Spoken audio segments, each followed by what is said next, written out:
Hi guys, I wanted to share something with you today, which is about the importance of telling the truth, and it's essentially illustrated by this cool little optical illusion which I found on the internet.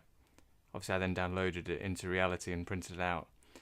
But this little toy, effectively, as I rotate this little cardboard dragon, it looks like his head is following you, and he's actually turning his head to look at you until you go a little bit too far, and then it emerges that he's just a piece of cardboard.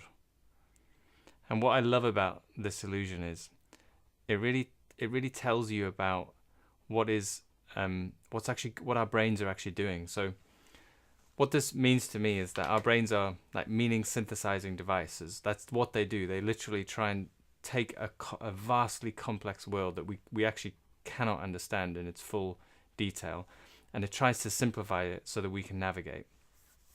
Now that's great, that it can do that, because otherwise we'd be overwhelmed. We just wouldn't know what to do at any point. But the problem is that our brain makes things seem real all the time that are not actually real. They're certainly not as real as we think they are. So what that means is sometimes you're looking at a piece of cardboard and it looks like it's a dragon.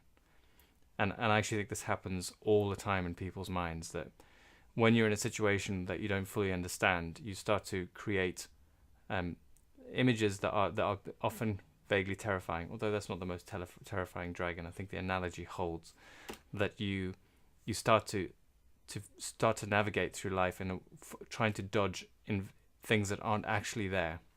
And I see people do this all the time. I see it in my GP work, and I see it in my own life and in my own kind of network of people. Is that the lack of knowing what's really going on creates uncertainty in them, and things often seem worse than they really are.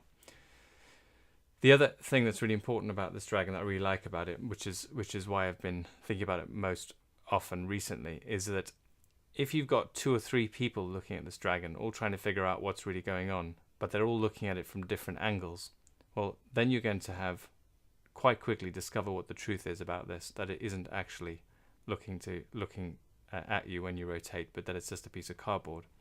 And there's something really valuable about that.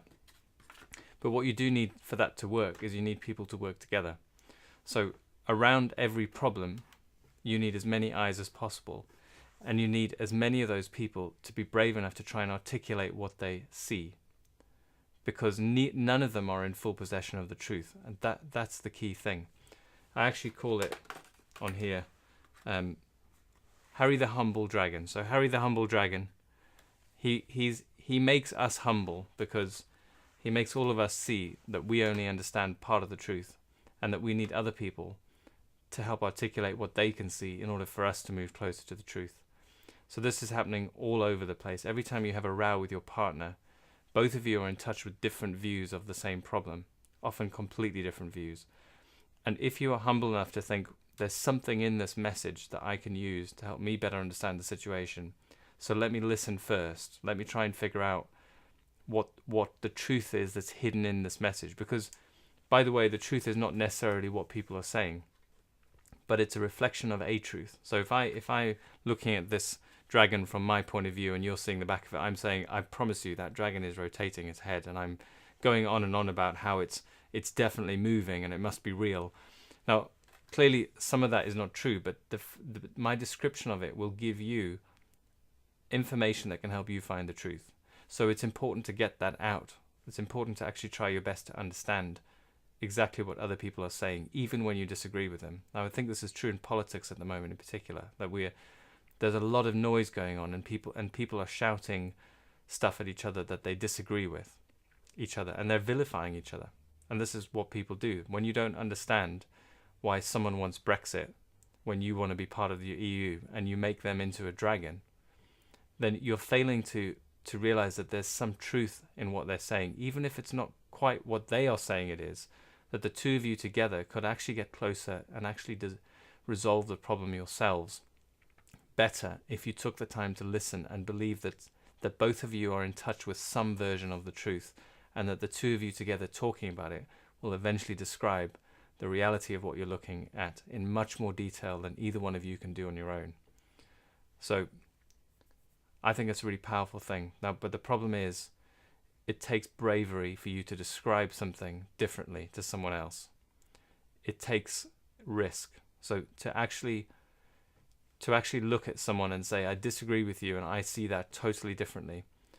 There are two ways that people basically fail to do that. The first is they're brave enough to speak, but they speak with resentment, and they start describing the flaws in the person who's describing the picture differently to them.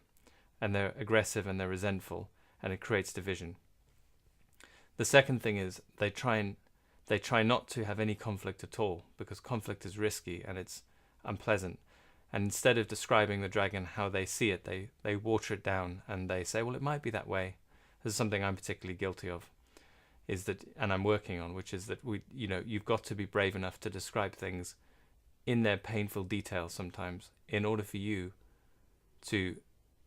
the truth to become more part of how everyone is navigating. Really, really powerful thought. It's difficult, it's risky. We don't always know what the truth is, but you have to struggle to articulate it as much as possible, and you have to then also struggle to understand what other people are saying, so that the two of you together can understand the problem more objectively, and then the world becomes a better place, because you all start navigating through reality rather than your own constructed illusions of how you wish things were or how you think things are.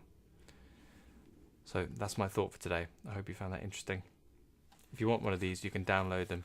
Just Google you can Google Dragon Illusion as a little PDF, and then you have to cut it out. It's a little bit fiddly, but it's worth it. Thanks for watching.